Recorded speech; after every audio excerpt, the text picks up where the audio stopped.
Native American ethics and environmentalism. The original inhabitants of North America had a lot more in common with the Eastern peoples than with the Europeans who eventually would conquer them. This is not surprising, since most archaeologists have come to believe that the native peoples crossed over into the Americas somewhere between 13 and 18,000 years ago from Asia. Now, when we think of the Native American cultures, we tend to think of them as being somewhat primitive, but the proper term might be primal. And so I want to look first off, before we get into Native Americans proper, the idea of the primal traditions. And there are four things that we can say about all primal traditions. First, they're oral traditions. You have no written record, no written language in place. In fact, the Native Americans do not develop a written language until the Cherokee do so in the early 1800s. So everything is coming down to us orally. Now, some people look upon the oral concept as a problem. Others consider it something very good. Because on the one hand, if it's an oral tradition, there is no written record. So that could be perceived as a bad thing. We don't know where ideas come from. We can't look back upon and see the recorded history. But many natives would say that this is actually a very good thing, because it means that individuals are in a live tradition. It's a concept that keeps moving forward, that's always current. The second point is the idea of shamans or shamanism, and you see an image there on the screen of a female medicine woman. The shaman is a spiritual savant. This is someone who has a link, who has a connection to the other world, someone who is skilled in herbcraft, and therefore is a very important and prominent member of society. Thirdly is the concept of eternal time. Of course, within primal traditions all over the world, you find that there is a time that is like anyone else's. We measure in hours and minutes and days and moons and so on. But there's also a concept of eternal time, which is stepping outside of the traditional boundaries. One primary example of this is the Aborigine of Australia, who believe in a concept called the dreaming. And in the dreaming, you're able to leave the world behind, in a sense, and you link together the past, the present, the future. All of these things mingle together, so you might find yourself side by side with your ancestors and even with the original mythical beings that created the universe. And finally, there's the concept that place is relevant and sacred. If you have a plot of ground, if you have a tree, if you have a temple, anything that is linked or is connected, it's that place that makes it and keeps it sacred because of its bonding to the earth. It has nothing to do with the building itself. It has nothing or very little to do with the tree or the cave or the mountain, unless it's linked to the specific place. Once you move it, if you could somehow pick up Ayers Rock and move it from one place to another, it would lose its sacred boundary because it's lost its connection, its link to the earth. Within primal traditions, you also find, and especially within the Native American cultures, the idea of a nature cult, who recognizes the earth as the mother and the sky as father. So you hear Mother Earth, Father Sky. This makes sense, because when you think of the earth is what we live upon. It provides nourishment for us. It takes care of us. And so it has a nurturing presence like a mother. Father Sky Well, the sky is there and it does look over us, it watches out for us, it protects us, but it can also unleash terrible punishment as well. And this is the way that the father was. Right? The father is, in a native tradition, is off hunting or is off at war a lot of the time, and the children don't see the father all that often. But when the father does come around, it is an authority figure. It's a entity who has control and who can give blessing and who can give punishment. And so the sky is that aloof father figure, whereas the earth is the great mother who nurtures and cares for us.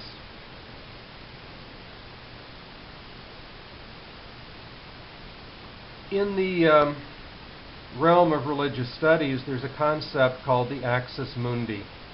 And the Axismundi is this idea of linking the sky and the earth together. And so any sacred place can be represented through this concept of the Axismundi. You have at the top image there a picture of Ayers Rock in Australia.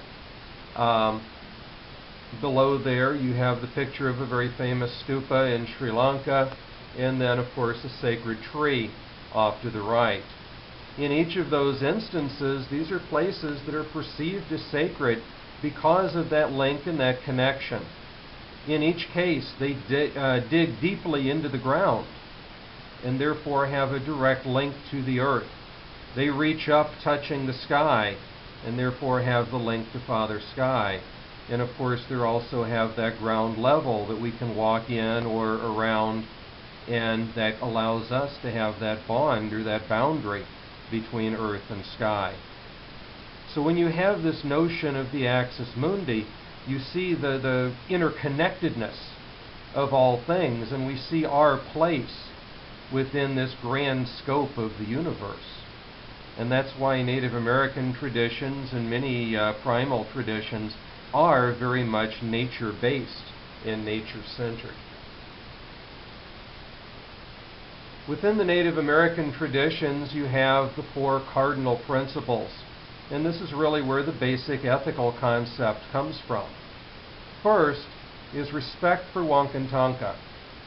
Wankantanka is the Great Spirit, or God, that all-powerful being who is responsible for the universe, showing respect for that higher power.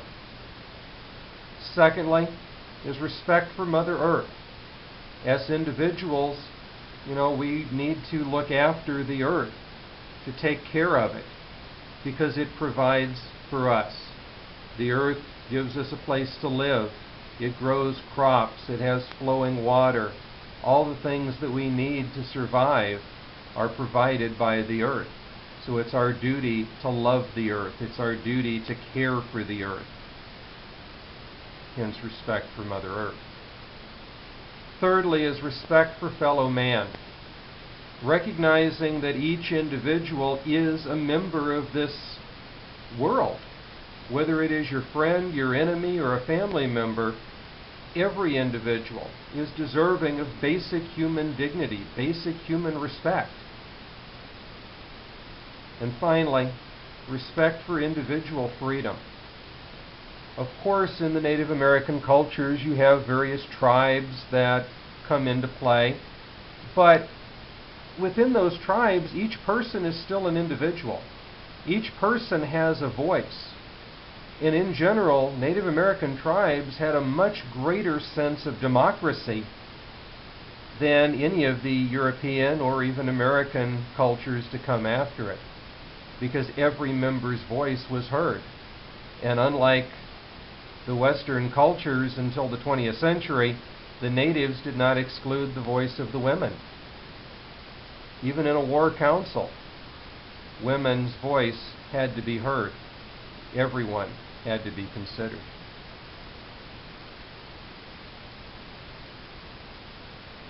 The difficulties of the Native Americans really come over this idea of land ownership. Because in Europe, of course, land ownership is everything. If you owned land, if you had property, That gave you title, it gave you position, it gave you everything that the European desired. That was one of the major motivating factors in people coming to the Americas, was so that this land ownership could be had. Because all the land was taken up, all the land in Europe was stagnant. But in this new country, it was everywhere to be seen. But the Native Americans didn't see the land in this way. As the natives perceived it, land was simply there. It was given to us in trust, and we could use its resources, but we had to also preserve it, protect it, and it was there to be shared by all. The concept that one person could own the land was completely foreign. And so when Europeans came into this country and tried to make treaties with the natives, at least at first, the natives didn't really understand. You have an image there on the left of Manhattan Island, the economic hub of the world today. But that island was sold by the Native Americans to the Dutch for roughly the equivalent of about $24 in trinkets. But when the Native Americans made that treaty, they didn't believe they were selling the land. How can you sell the land? What they thought was they were accepting a gift of friendship.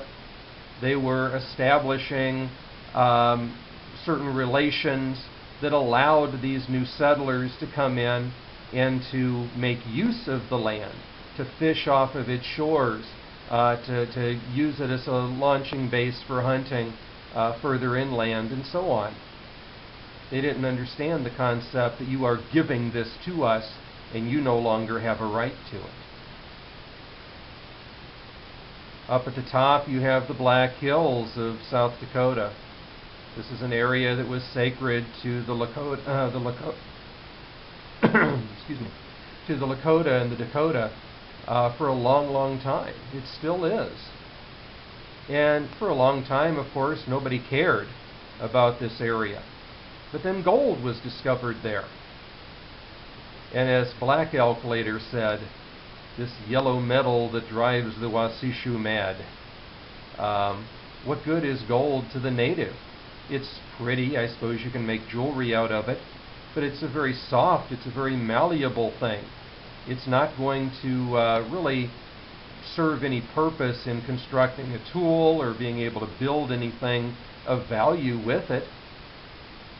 But the white settlers went crazy over it, and they displaced the Indians, and they created all kinds of havoc and difficulty for them in order to get control of this land so they could exploit it, so they could rape it for its mineral wealth. And of course at the bottom you see a famous image from the Trail of Tears, where the Cherokee, who were one of the most peaceful and intelligent of natives on the eastern coast, were forcibly evicted from their homes and sent on a 1,000+ mile march to this unknown Oklahoma territory, simply so that white settlers could possess the land. So land ownership becomes one of the major stumbling blocks because the natives didn't understand the concept at first. And to the white settlers, land ownership was everything.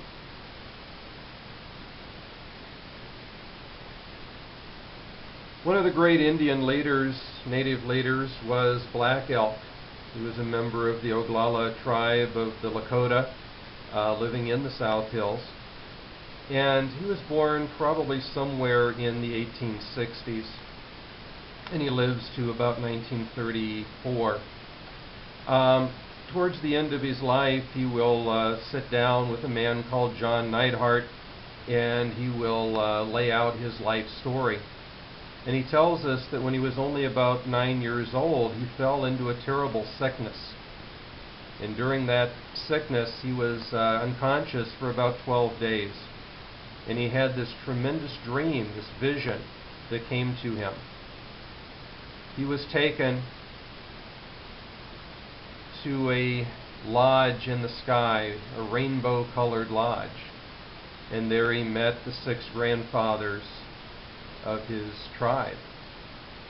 He learned a great deal from them, but he saw the terrible destruction that was coming, the problems that were coming for his people. And he was given certain powers and abilities to try to fight against this. Within the vision, you see the image of the blue man, which is pictured there below. The blue man was chosen, incidentally, because he wasn't black or white or red or yellow, the 4 major colors of people upon the earth. He was blue, which meant that this is not any one particular group, but it is an individual who is harming the earth. A person who, through their greed, through their desire to obtain position and wealth and status, is raping and exploiting the earth and not treating her with respect and dignity. And so Black Elk was told that he had to fight the blue man, and that all individuals needed to come together.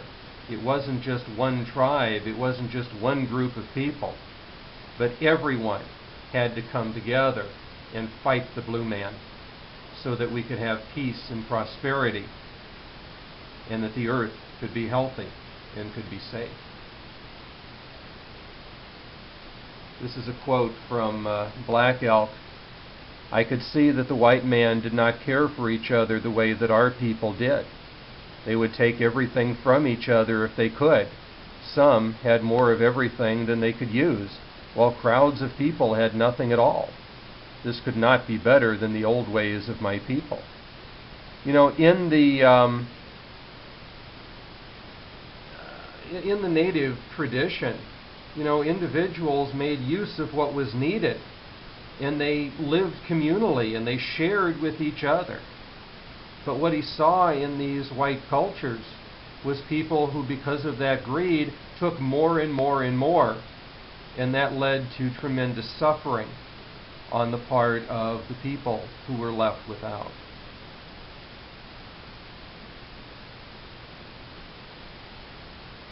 This is Chief Seattle, who lives from 1786 to 1866. And Chief Seattle became the chief of the Suquamish and Duwamish tribes over in the Puget Sound area of Washington. He became a chief at the age of 22. And he was noted for his military greatness, for all the fights, all the battles that he had won. But in the 1840s, he started to become known as a peace chief, an individual who sought peace. Now, peace, of course, is a wonderful thing, and it's something that we should desire. But Chief Seattle sought peace because it seemed to be the only way of preserving the life of his people. As white settlers moved further and further and further west, dominating more and more land, the natives were being thrown onto these reservations, and they were given, minimal subsistence to survive upon, minimal land, minimal rights. But they were surviving for the most part. Those that chose to stay off the reservation, those that chose to fight, were simply slaughtered. And so he was looking for a way of trying to preserve his people. And that's what led to his stance upon the concept of peace. Now, in 1854, there is a treaty that is meant to be signed called the Point Elliot Treaty. And the Point Elliot Treaty said that the tribes of the Puget Sound region would be giving up their claim to this territory in exchange for about $15 million in American cash. It also said that they would have the opportunity to still hunt on those lands that were not taken by the white settlers. The treaty itself was one of the fairer sounding treaties that the American government made with the natives. However, like most treaties, it was never fulfilled. And it was not the natives who violated the treaties. It was, as usual, the white settlers who did so. Now, there was a lot of opposition to this treaty, and there was some support to it. But Chief Seattle said, I am going to support this, and I insist that my people support this Point Elliot Treaty. Not because I want to, but because we have no real choice. We can't fight against the Great White Father in Washington. There has to be something that we can do to survive. And to survive, we need to make this treaty. We need to try to do everything we can. And so Chief Seattle gives a very famous speech in 1854. Now he speaks it in his native tongue, the Lushootseed language. There was an individual who was on site at the time called Henry Smith, and he made a loose translation of this speech, which featured in a number of newspapers throughout the country. Many years later, in 1970, when we had first come up with the concept of Earth Day, there was an individual called Ted Perry who was part of a movie called Home that was made for ABC television at that time. It was filmed in 1972. And he wrote a modernized, dramatized version of Chief Seattle's speech. There are some remarkable differences between the two, but in essence they come down to the same basic point, the same basic idea, which you see here. He says, how can one sell the air? How can an individual sell what doesn't belong to them in the first place? How can you buy or sell the sky, the warmth of the land? The idea is strange to us. If we do not own the freshness of the air and the sparkle of the water, how can you buy them? Every part of this earth is sacred to my people. Every shining pine needle, every sandy shore, every mist in the dark woods, every clearing and humming insect is holy in the memory and experience of my people. The sap which courses through the trees carries the memories of the red man.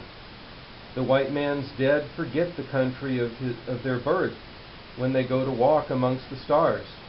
Our dead never forget this beautiful earth, for it is the mother of the red man. We are part of the earth, and it is part of us. The perfumed flowers are our sisters. The deer, the horse, the great eagle, these are our brothers. The rocky crests, the juices of the meadows, the body heat of the pony, and man, all will belong to the same family.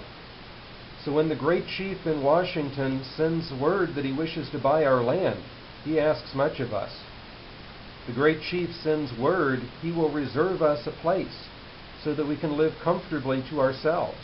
He will be our father, and we will be his children. So we will consider your offer to buy our land, but it will not be easy, for this land is sacred to us.